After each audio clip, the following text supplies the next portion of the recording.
Enlazamos con el doctor Gustavo Montiel. Él es profesor e investigador del TEC de Monterrey. Muchísimas gracias por estar con nosotros. Hola, buenas noches. Un saludo a la auditoría. A ver, comenzaría preguntándole, en estos tiempos de campaña, ¿qué tan suficientes son? En cuanto a forma, pero sobre todo en cuanto a fondo. ¿Qué tan suficientes o innecesarios son? Bueno, lo que pasa es que también depende un poco ubicar el contexto. Antes, por ejemplo, digamos hace unos 15, 20 años, teníamos campañas que podían durar incluso hasta 6 meses, 7 meses o más, ¿no? Dependía un poco del contexto, si era federal o si eran locales. Había incluso una campaña que podía durar hasta un año, ¿no? La campaña presidencial. Entonces, pues al final de cuentas depende. 2 meses es el tiempo que se ubicó en buena medida porque se configuró un esquema de competencia entre los partidos, en donde pues los partidos que dominan tuvieran al final de cuentas más control sobre los tiempos de la campaña. En realidad este esquema está configurado a partir de los propios partidos políticos. En buena medida los partidos que son más conocidos, que dominan, tienen más capacidad de hacer llegar su mensaje, cualquiera que sea, a las y los electores, mientras que los partidos con estructuras más pequeñas tienen muchos más problemas en ese sentido. Sin embargo, pues también ahora en el esquema de la competencia en redes sociales, pues a final de cuentas pueden hacer llegar sus mensajes de manera mucho más dinámica que en los medios electrónicos o en los medios impresos, y en ese sentido pues hay otra dimensión más de dinamismo en la campaña. Entonces, en realidad depende, pero a final de cuentas aquí depende de la estrategia que los partidos utilizan para hacer llegar su mensaje a la mayor parte de los electores y electoras, o a aquellos grupos que han focalizado y que han ubicado como su electorado, y que a final de cuentas son quienes tendrían que votar por ellos, ¿no? Doctor Gustavo, para le voy a invertir la pregunta, porque me parece que como a ciudadanos, por eso le refería al tema del fondo, como ciudadanos en ocasiones los políticos nos quedan debiendo. Más bien la pregunta sería, los políticos, ¿cómo entienden las campañas electorales? Es decir, es un momento para sacar los trapitos al sol de su contrincante. ¿Ellos cómo entienden el tiempo de campaña? Pues entienden las campañas como un espacio en donde generan dinamismo en términos de sus estructuras. Si vemos cómo se ganan las elecciones, no únicamente en México, sino en el mundo, las elecciones se ganan fundamentalmente con estructuras electorales que llevan votantes, que llevan personas a votar. Y entonces, pues las campañas adquieren, pues en ese sentido, o adquirirían un rol secundario. En realidad los partidos se enfocan a esos militantes o a esas personas que están ya vinculadas de alguna manera, porque al final de cuentas es más fácil, es más barato ubicarlas a ellas y llevarlas a votar. Las campañas tienen una condición en otra dimensión. Hay un grupo de electores o grupos de electores que no necesariamente, y electoras que no necesariamente están vinculados a clientelas electorales, y que pueden decidir a final de cuentas con su voto una elección. Son grupos de personas a las que es más difícil llevarlas a votar, pero que para eso pues se diseñan a final de cuentas estas campañas en donde se busca convencer a estas personas para que voten y hagan una diferencia cuando la competencia es muy cerrada. Hay ocasiones incluso en que los partidos utilizan campañas que inhiben el voto, porque lo que quieren es que las personas no salgan a votar, porque si no salen a votar, para ellos es más fácil dominar precisamente el espacio electoral. Entonces, creo que aquí en términos reales, el esquema electoral tendría que diseñarse enfocando a los ciudadanos, a la idea de lo que las ciudadanas y ciudadanos necesitamos saber sobre los partidos y candidatas y candidatos para poder hacernos una idea y votar en ese sentido en una elección. Y creo que eso es lo que nos han quedado de ver en las distintas reformas electorales que se han hecho. Lo que tenemos es un esquema electoral que está centrado en las necesidades de los partidos y no en las necesidades de las ciudadanas y ciudadanos. Eso toca, me parece, el punto central de esta conversación. Hay 3 factores que a mí me generan mucha preocupación, y seguramente la gente que nos está viendo también. El tema de la polarización política en este país. Segundo, un problema de abstencionismo que tenemos en México. Se habla de las elecciones más grandes, un padrón de más de 93 millones de personas, pero que al final del día son un porcentaje muy reducido el que sale a votar. Y 3, la pandemia de COVID-19. ¿Cuál va a pesar más para estos comicios? Así es. Lo que tenemos aquí es, en una primera instancia, un conjunto de personas de ciudadanas y ciudadanos que normalmente decimos en el argot de la ciencia política, están en un fenómeno de cinismo, es decir, son personas que no confían, que no creen en la participación y que al final de cuentas no salen a votar porque no hay una confianza en ese sentido.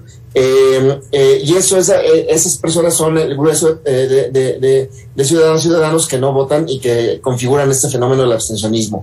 En México esto es un tanto relativo porque hay elecciones, por ejemplo, fundamentalmente las presidenciales o algunas elecciones de gobernador en algunos estados que sobrepasan normalmente el 60% de participación, cosa que no ocurre en otros países, incluidos los Estados Unidos. Entonces, pues esto en una primera instancia es relevante ubicarlo en comparación y para ver qué ocurre, ¿no?, en términos de la dinámica política de un espacio en particular. En una segunda instancia, pues está el tema de cómo se configura la competencia, y en ese sentido esa competencia está regulada en buena medida obviamente por las reglas electorales, que lo que han hecho en los últimos años es tratar de controlar esa competencia, porque los partidos buscan controlar precisamente a las personas que votan para que voten por ellos o para evitar que con sus votos les ganen. Entonces, pues se ha hecho mucho más restrictivo el esquema electoral que tenemos. Y por otro lado, el tema del COVID, de la COVID, es un tema relevante porque la experiencia que tenemos, particularmente el año pasado y la experiencia de otros países, es que las personas han salido a votar. Cuidando obviamente las condiciones de higiene, de seguridad en ese sentido, y lo han hecho en términos proporcionales a como lo hacían en elecciones en el pasado. El año pasado tuvimos en México elecciones en Coahuila y en Hidalgo, y los porcentajes de votación fueron similares a los que habían existido en el pasado. Sin embargo, la experiencia que tuvimos en ese momento fue que las campañas estuvieron más restringidas en comparación con otros años. Lo que vimos ayer en el inicio de las campañas en México es que los partidos y los candidatas han desatendido precisamente, me parece, muchas de estas recomendaciones de no llevar mucha gente a sus eventos, porque lo que quieren demostrar es fuerza, es demostrar que tienen muchos seguidores y seguidoras. Eso lo tendrían que demostrar en las urnas y no necesariamente en los actos de campaña. Entonces tenemos pues una condición de votación en pandemia que sí requiere de modificar la forma en que se hace política, la forma en la que se llega a las ciudadanas y ciudadanos. Los partidos siguen pensando como si la ciudadanía fuera la ciudadanía de hace 30 años, que hay que llevarla a eventos, hay que llevarla a convencerla. Hay que darle su despensa, ¿no? Su tarjeta, ¿no? De 500 pesos, sí, como no. Así es, cuando las condiciones son otras. Si tenemos, por ejemplo, pues ya una sociedad mucho más enfocada a la tecnología y otras cosas, la política no se ha convertido en la misma forma a esas formas de participación que ya vemos incluso en otros países que se han estado desarrollando de manera mucho más intensa. Doctor Gustavo, ahorita que habla de estas nuevas competencias que tendrían que tener tanto candidatos como partidos políticos, le preguntaría, como sociedad, como instituciones electorales, ¿ya contemplamos la fuerza que tienen las redes sociales para los comicios, no solamente de este año, sino para los del 2024 y en general para la vida política y democrática de este país?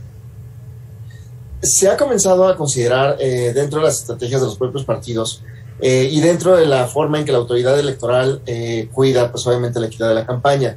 Aquí tenemos un problema, y es que en México pensamos que tenemos que restringir todo.